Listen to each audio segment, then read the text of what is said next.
غم کا سال، حضرت ابو طالب کی وفات۔ ابو طالب کا مرض بڑھتا گیا اور وہ بالآخر انتقال کر گئے۔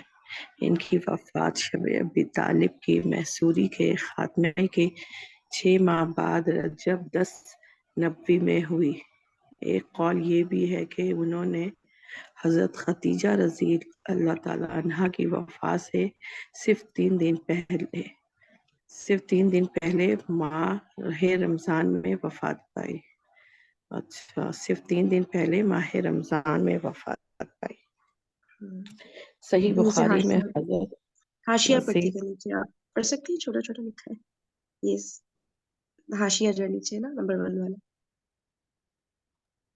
نیچے کا جی جی حاشیہ کہہ رہی ہوں، وہ نمبر 1 والا نیچے لکھا ہے نا، سب سے جو نیچے لائن ڈرا ہوئی بھی ہے، سیرت کے ماخذ میں بڑا اختلاف ہے، آخری 4 لائن جو ہے۔ ہاں، سیرت کے ماخذ میں بڑا اختلاف ہے کہ ابو طالب کی وفات کس مہینے میں ہوئی۔ ہم نے رجب کو اس لیے ترجیح دی ہے، بیشتر ماخذ کا اتفاق ہے کہ ان کی وفات شب ابی طالب سے نکلنے کے 6 ماہ بعد ہوئی اور محصوری کا آغاز محرم 7 نبوی کی چاند رات سے ہوا تھا۔ اس حساب سے ان کی موت کا زمانہ رجب 10 نبوی ہی ہوتا ہے۔ صحیح بخاری باب قصہ ابو طالب۔ ٹھیک ہے، صحیح ہے۔ ٹھیک ہے، صحیح بخاری میں حضرت مسیح رضی اللہ تعالی عنہ سے مروی ہے کہ جب حضرت ابو طالب کی وفات کا وقت قریب آیا تو نبی صلی اللہ علیہ وآلہ وسلم ان کے پاس تشریف لے گئے اور وہاں ابو جہل بھی موجود تھا۔ آپ نے فرمایا، چچا جان، آپ لا الہ الا اللہ کہہ دیجئے، بس ایک کلمہ جس کے ذریعے میں اللہ کے پاس آپ کے لیے حجت پیش کر سکوں گا۔ ابو جہل اور عبداللہ بن امیہ نے کہا، ابو طالب، کیا ابو مطلب کی ملت سے رخ پھیر لوگے؟ پھر یہ دونوں برابر ان سے بات کرتے رہے، یہاں تک کہ آخری بات جو ابو طالب نے لوگوں سے کہی یہ تھی کہ عبد المطلب کی ملت پہ نبی کریم صلی اللہ علیہ وآلہ وسلم نے فرمایا، میں جب تک آپ سے روک نہ دیا جاؤں آپ کے لیے دعائے مغفرت کرتا رہوں گا۔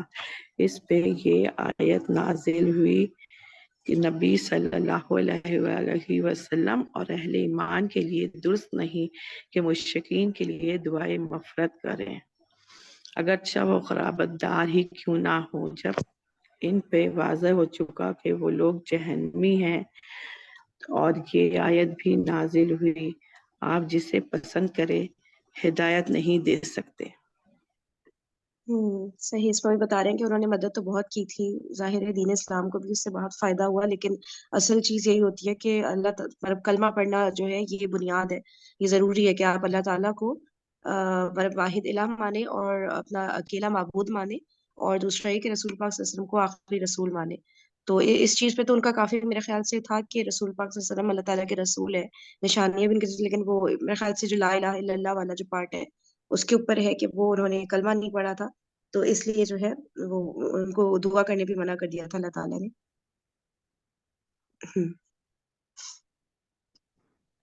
یہاں یہ بتانے کی ضرورت نہیں کہ ابو طالب نے نبی صلی اللہ علیہ وآلہ وسلم کی کس قدر حمایت و حفاظت کی تھی۔ وہ در حقیقت مکے کے بڑے اور احمقوں کے حملوں سے اسلامی دعوت کے بچاؤ کے لیے ایک قلعہ تھے، لیکن وہ بذات خود اپنے بزرگ آباء و اجداد کی ملت پہ قائم رہے، اس لیے مکمل کامیابی نہ پا سکے۔ چنانچہ صحیح بخاری میں حضرت عباس بن ابو مطلب رضی اللہ تعالیٰ عنہ سے مروی ہے، انہوں نے نبی کریم صلی اللہ علیہ وآلہ وسلم سے دریافت کیا، آپ صلی اللہ علیہ وسلم اپنے چچا کے کیا کام آ سکے، کیونکہ وہ آپ صلی اللہ علیہ وآلہ وسلم کی حفاظت کرتے تھے اور آپ کے لیے دوسروں پہ بگڑتے اور ان سے لڑائی مول لیتے تھے۔ آپ نے فرمایا، وہ جہنم کی ایک چھلی چھچی جگہ ہوں چھلی جگہ میں ہے، اور اگر میں نہ ہوتا تو وہ جہنم کی سب سے گہرے کھڈ میں ہوتے.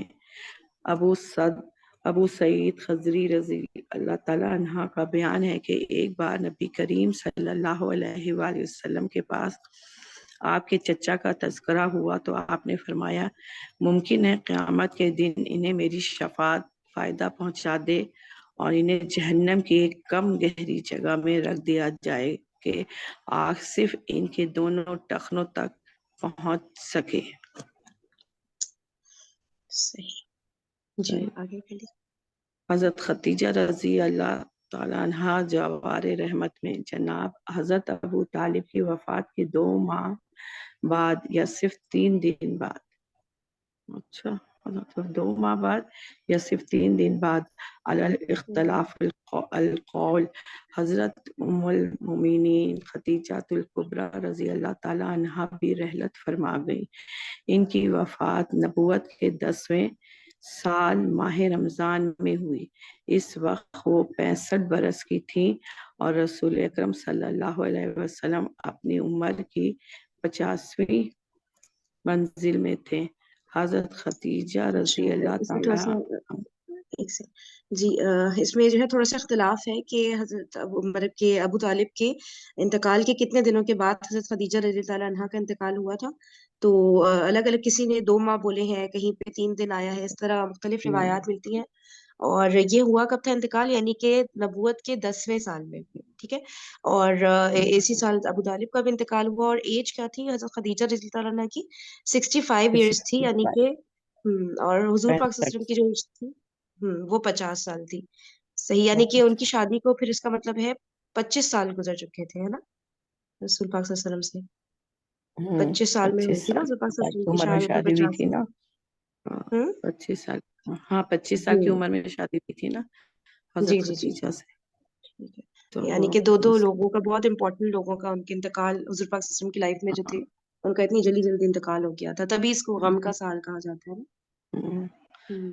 آگے حضرت چلیے. خدیجہ رضی اللہ تعالی عنہا رسول اکرم صلی اللہ علیہ وآلہ وسلم کے لیے اللہ تعالیٰ کی بڑی گراں قدر نعمت تھی.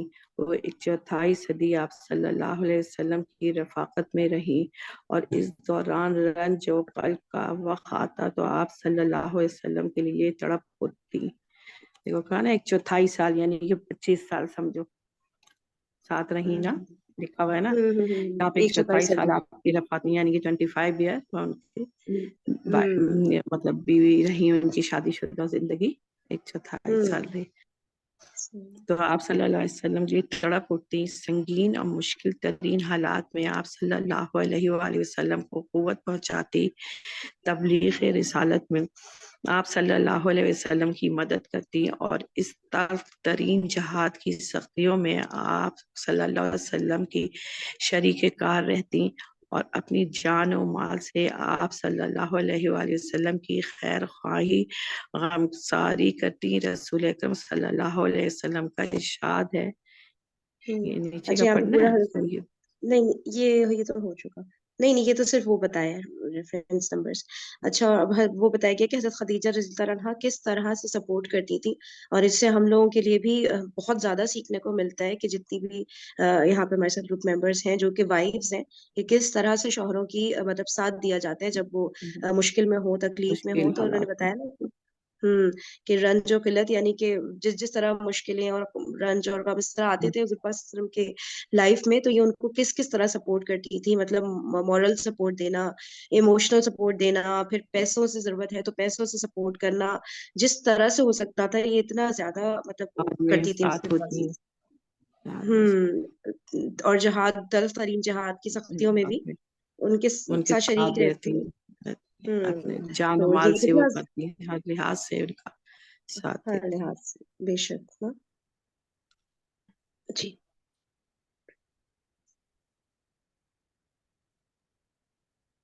پیج ٹرن ہو گیا آپ کے پاس؟ جس جی جی ہاں ہو گیا. جس وقت لوگوں نے میرے ساتھ کفر کیا وہ مجھ پہ ایمان لائیں. جس وقت لوگوں نے مجھے جھٹلایا انہوں نے میری تصدیق کی. جس وقت لوگوں نے مجھے محروم کیا انہوں نے مجھے اپنے مال میں شریک کیا. اور اللہ نے مجھے ان سے اولاد دی اور دوسری بیویوں سے کوئی اولاد نہ دی۔ صحیح بخاری میں ابو ہریرہ رضی اللہ تعالیٰ عنہ سے مروی ہے کہ حضرت جبرائیل علیہ السلام نبی کریم صلی اللہ علیہ وسلم کے پاس تشریف لائے اور فرمایا، اے اللہ کے رسول، یہ خدیجہ رضی اللہ تعالیٰ عنہ تشریف لا رہی ہیں، ان کے پاس ایک برتن ہے جس میں سالن یا کھانا یا کوئی مشروب ہے۔ جب وہ آپ صلی اللہ علیہ وآلہ وسلم کے پاس پہنچی تو آپ صلی اللہ علیہ وسلم انہیں ان کے رب کی طرف سے سلام کہیں اور جنت میں موتی کے ایک محل کی بشارت دی جس میں نہ شور و شغب ہوگا اور نہ درماندگی و تکان ہوگی۔ تکان کا صحیح، مطلب بتایا ہے؟ میرے خیال سے تھکان ہی ہوتا ہے اردو والا، جہاں تک میری نہیں، نالج ہے۔ اردو میں ہوتا ہے، اس میں تو تکان لکھا ہوا ہے۔ نہیں، کہاں یہ پرشین میں نا درماندگی و تکان، اردو میں درماندگی تو و تھکان ہے نا۔ ہوں، تکان۔ اچھا، اچھا فارسی لفظ ہے اس کا، یہ کہہ رہی ہیں آپ، جی تھکان جی کا، پرشین۔ تکان۔ ہاں، اچھا شور و اچھا شباب ہوگا، اچھا شور اچھا، و شباب ہوگا اور نہ درماندگی و تکان، صحیح۔ غم تو ہی موتی غم۔ کا ایک محل جو ہے اس کی بشارت دی گئی کہ حضرت خدیجہ رضی اللہ عنہا کے لیے وہاں جنت ہے، سبحان اللہ۔ جی آگے کوئی اور، جزاک اللہ سفیان جی، کوئی اور آگے کنٹینیو کرنا چاہے گا؟ غم ہی غم۔ پڑھوں؟ جی جی بالکل پڑھیے۔ اچھا، میں ایک اور بات بتاؤں، جب آپ شب معراج پہ تشریف لے کے گئے تھے تو تب بھی آپ نے موتیوں کا محل دیکھا، تو آپ نے حضرت جبرائیل علیہ السلام سے دریافت فرمایا یہ کس کا گھر ہے؟ تو حضرت جبرائیل علیہ السلام نے فرمایا کہ یہ حضرت خدیجہ رضی اللہ تعالیٰ عنہا کا گھر ہے جنت میں۔ سبحان اللہ، ماشاء اللہ، صحیح صحیح۔ اعوذ باللہ من الشیطان الرجیم، بسم اللہ الرحمن الرحیم۔ یہ دونوں علم انگیز حادثے صرف چند دنوں کے دوران پیش آئے، جس سے نبی صلی اللہ علیہ وسلم کے دل میں غم و علم کے احساسات معجزن ہو گئے، اور اس کے بعد آدم کی طرف سے بھی مصائب کا قوم کی طرف سے۔ ہاں سوری، اور اس کے بعد قوم کی طرف سے مصائب کا تومار بن گیا، کیونکہ ابو طالب کی وفات کے بعد ان کی جسارت بڑھ گئی اور وہ کھل کر آپ کو صلی اللہ علیہ وسلم کو اذیت اور تکلیف پہنچانے لگے۔ اس کیفیت نے آپ صلی اللہ علیہ وآلہ وسلم کے غم و علم میں اور اضافہ کر دیا۔ آپ صلی اللہ علیہ وآلہ وسلم نے ان سے مایوس ہو کر طائف کی راہ لی، لیکن راہ لی کہ ممکن ہے وہاں لوگ آپ صلی اللہ علیہ وسلم کی دعوت قبول کر لیں، آپ کو پناہ دے دیں اور آپ کی قوم کے خلاف آپ کی مدد کریں، لیکن وہاں نہ کوئی پناہ دہندہ ملا نہ مددگار، بلکہ الٹے انہوں نے سخت اذیت پہنچائی اور ایسی بدسلوکی کی کہ خود آپ صلی اللہ علیہ وسلم کی قوم نے ویسی بدسلوکی نہ کی تھی۔ یہاں اس تھوڑا بات سا کا اعادہ تھوڑا سا وہ پیراگراف کو سمرائز کر دیا، مین پوائنٹس بتا دیے جی نا آپ۔ جی جی یعنی جن مصائب سے اس وقت آپ دو چار تھے مکہ کے اندر، ان تمام تکلیفوں سے جب آپ دل برداشتہ ہو گئے تو آپ نے یہ سوچا کہ میں طائف جاتا ہوں، یہ جو مکہ سے چند کلومیٹر کے دور ہے یہ طائف مکہ سے، میں وہاں جاتا ہوں، وہاں جا کے اسلام کی تبلیغ کرتا ہوں، یا اللہ کا پیغام وہاں پہنچاتا ہوں۔ لیکن جب آپ وہاں گئے تو وہاں کے لوگوں نے بھی آپ کے ساتھ بہت برا سلوک کیا، اور یہاں تک کہ آپ کے ساتھ یعنی کہ پتھروں سے آپ کو مارا، جس کی وجہ سے آپ کے یعنی کہ زخمی ہو گئے، آپ کے پیر یہاں تک کہ جوتے خون سے بھر گئے تھے۔